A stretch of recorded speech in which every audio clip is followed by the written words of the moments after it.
Hi, this is Father Mike and these are my Friday ramblings. Today I'm doing something a little bit different. I'm sitting in the kitchen, sitting at the kitchen table, and so that's why the scenery behind me is just a little bit different from normal.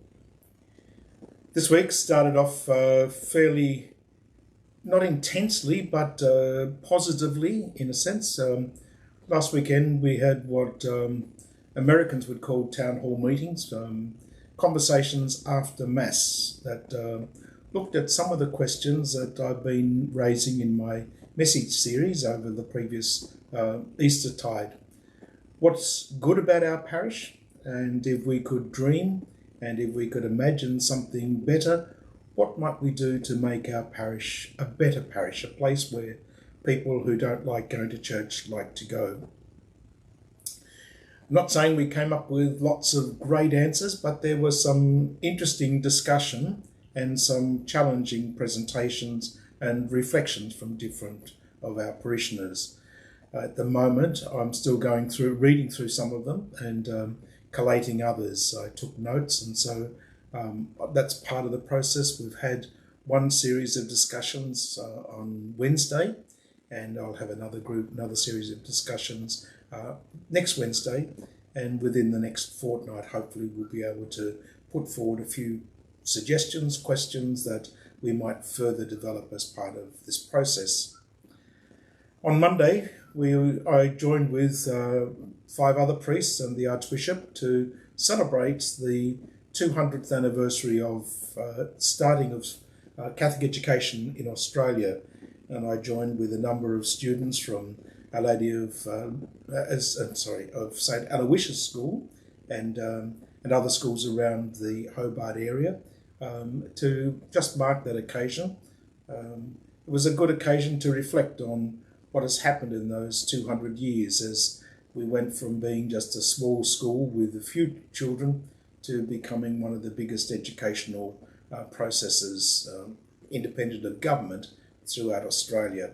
So it's a great achievement to have that 200 years of Catholic education alive and active in our community.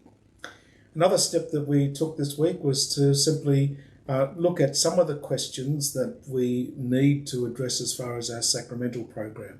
We began the program last week, and this weekend, or during this week, we reflected on some of the challenges that we have in presenting a sacramental program in our parish that both involves the children and enlivens their activities, but also how does it become part of something for the rest of the parish. And it's always going to be a challenge. It's never something simple. It's never something finished. It's always going to be ongoing. Another thing that's happening in our community at the moment is the National Reconciliation Week, and that's an important part of the journey that we should be involved in, we should be more active in. As one step, we've introduced an acknowledgement of country at each of our masses of a weekend, simply to recognise where we are and who we are.